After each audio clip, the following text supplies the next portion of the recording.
A manhunt is underway this hour in the United States after the CEO of a major American health insurance company was gunned down in New York City. The attack outside of a Manhattan hotel is being described as both brazen and targeted. Police are now trying to piece together who did this and why. Pictures have been released of the suspect. Both give glimpses of the suspect's eyes and nose. They're images that can be used for facial recognition. Now, police are searching for any digital trail that the suspect may have left behind. CBC's Chris Reyes is following the story for us from New York. So, Chris, what is the latest? You know, Natasha, I think it says something that we haven't heard from NYPD yet today. Yesterday, they were very quick to get in front of cameras to give the public information and also to ask for the public's help. Today, we're not getting that. What could this mean? Maybe possibly they've already gathered all of the evidence that they've been able to take in. For example, security footage. For example, some of the things that were left behind as they trace the suspect's footsteps. So very well, this intense investigation can be really happening behind closed doors right now. I mean, just to give you a sense of how big Manhattan is, providing the suspect is still in the city. Scarborough is 3 times the size of Manhattan. The NYPD police force is the largest police force in the country, 35,000 officers strong.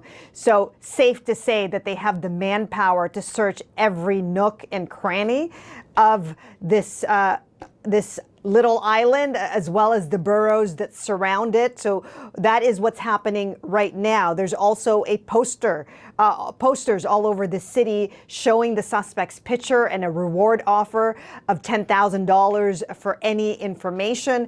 You know, as far as we know, the suspect could be armed and dangerous, and so police are really using every tool that they have to track him down. We're talking dogs, drones, all of the security camera footage that they've already released. And you showed that photo with a little bit of the suspect's face visible. So that's being run through face recognition. But I think the detail that everybody's really focusing on are these words that were found on the casings, the bullet casings left at the scene. And those words had said delay, depose, and deny.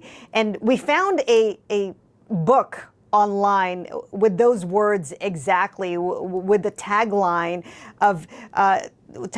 speaking to insurance companies not paying their claims and what clients can do about it. So these words are really sort of well-known tactics that insurance companies have been accused of using against their clients. Have a listen to what a former FBI director had to say about that detail.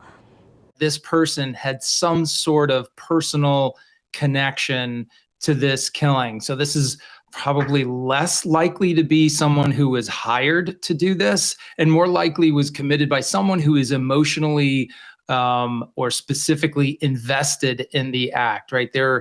It's a level of like personal kind of expression that you would never see from a hired gun. So really, Natasha, what we're waiting for right now is just today's update from the NYPD to get more information on what they've found as they've combed through a lot of the evidence that they've already gathered in this case. They've said that their number one objective is to apprehend the suspect as soon as possible. What are you seeing in terms of reaction to this brazen shooting, Chris? Yeah, online there's been some backlash, not specific to the CEO or UnitedHealth, Natasha, but insurance companies in general. I don't know that that's a surprise. As we know, there are a lot of comments online that are, not great to read on any given topic. But I think it's telling that there's not a lot of sympathy out there for insurance companies. There's not a lot of surprise that insurance companies incite anger. In those comments, people were sharing experiences of having their claims denied. Worth noting, though, that Brian Thompson, the CEO, was a family man, a father of 2, and his wife shared some words about who he was. Have a listen to what she said.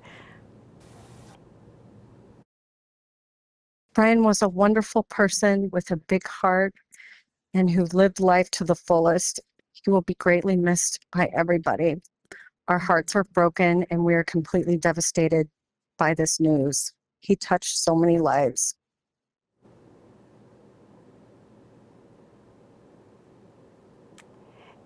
And the one thing that we are hearing from police, Natasha, is that they're assuring the public that it's safe to be out and about, that there is increased police presence in the city. This is one of the busiest times in New York because of Christmas season. In addition to that, this is a city full of CEOs, full of healthcare companies, so everybody on alert. The route for me to get into work, Natasha, I should mention, is right down 42nd, which passes by the area where the shooting happened. And I can tell you, it does seem like people are going about their business despite this massive manhunt happening right now in the city. CBC's Chris Reyes in New York. Thank you, Chris.